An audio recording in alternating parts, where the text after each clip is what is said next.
second most tender steak in the steer behind the filet mignon. It's a little bit more expensive only because you can only get a handful of these out of each 1,000-pound steer. There's only a handful of these available out of that steer. A little bit more expensive. Eat it all. There's no fat, no bone obviously. Just a great, great product.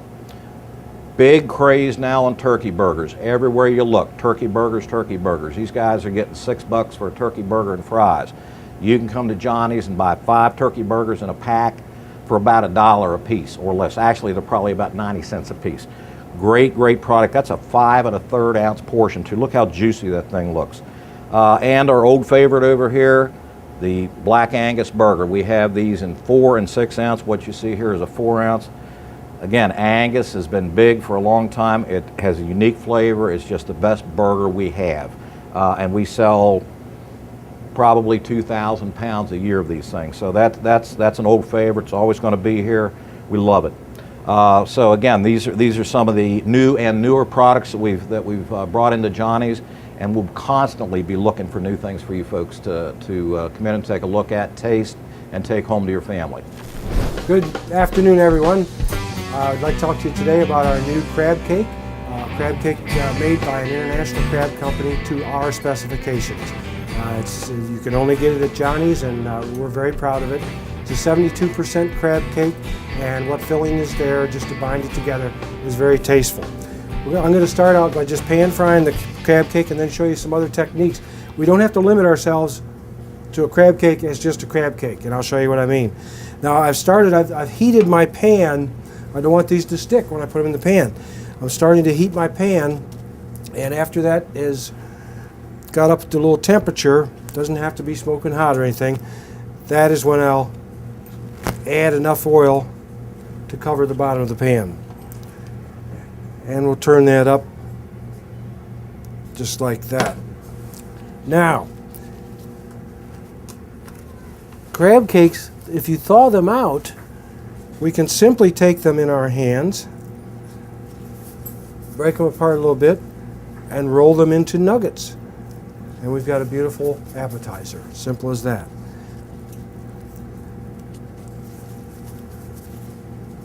You can make 4 or 5 nice, comfortable, bite-sized appetizers like that.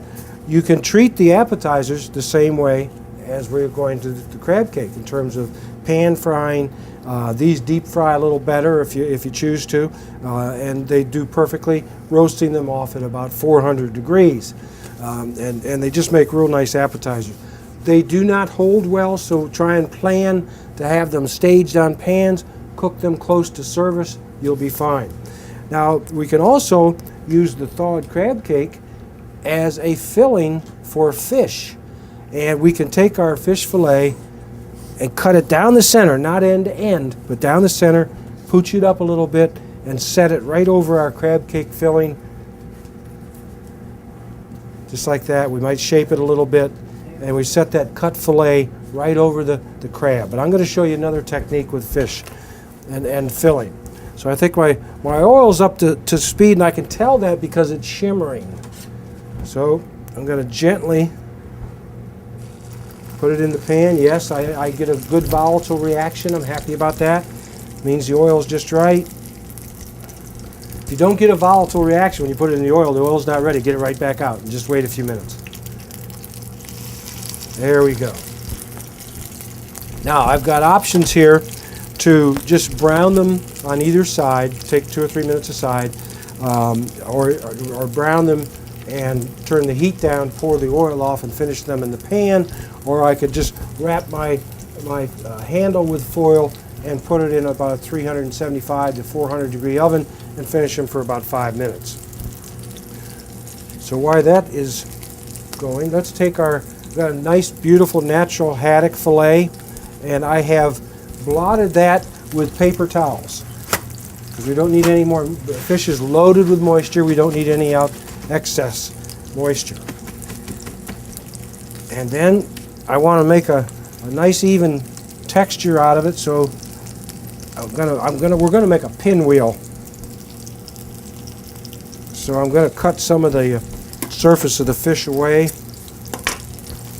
Looks like these are ready to turn. Just right. See how nice they are? They don't stick at all, and that's because we heated the pan, heated the oil. Oil was ready when we put it in.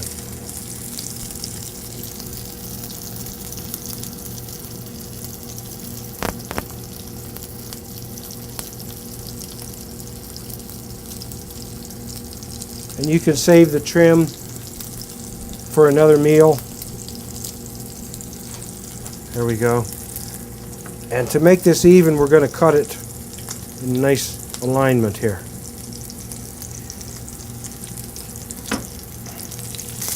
Okay, now I'm going to go off camera just a minute. I'm going to turn my heat way down. I'm going to go off camera and just pour off this oil. And we'll just let that finish gently. Now we've got our fish fillet here.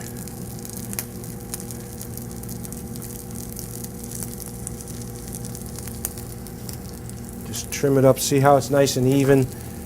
I'm going to take a little bit of Old Bay.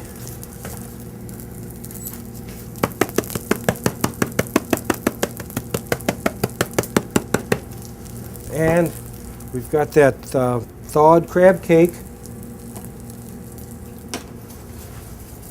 And I'm going to break it apart a little bit just to do this incrementally, not quite to the top end. See how this goes?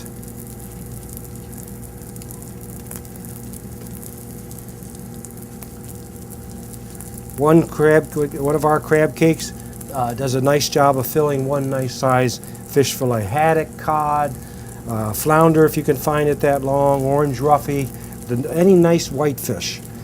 You see we have that. So all we need to do now, we're going to pick which end is nicest, and I think this is this end, and we're going to roll towards the nice end.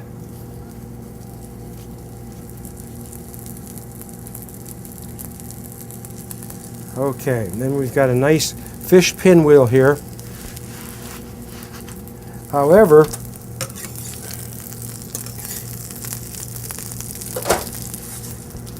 that's pretty big. So, and that would work in the right vessel, etc. But let's take and make 2 pinwheels out of one.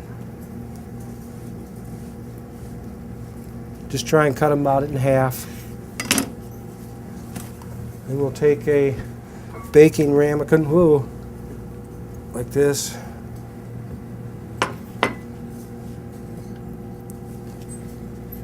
Fit them in here.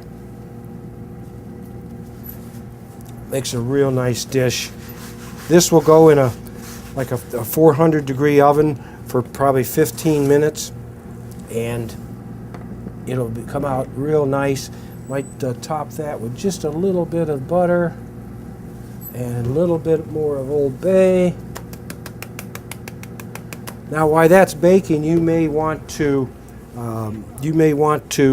make a Mornay sauce or an imperial sauce.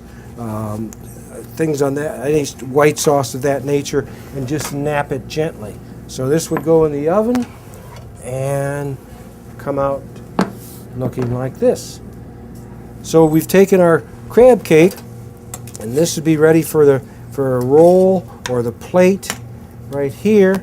And we've done the nuggets right here, and we've done the pinwheel. So 3 uses for a crab cake. Please come in and try it. They're packed 12, and we're just certain you're going to enjoy it. Thank you very much. It's been an awesome show, and I hope you enjoyed it. And let me tell you, you gotta get to Johnny's. If this hasn't made you want to jump up out of your seat and drive to the Johnny's closest to you, I don't know what else to do. You call and tell me what else to do. If you don't want to come to Johnny's, pick up the phone, call old Rod Hawker and say, look, this will make me come to Johnny's, because we're always looking for great ideas. Thanks, and see you next time on the show.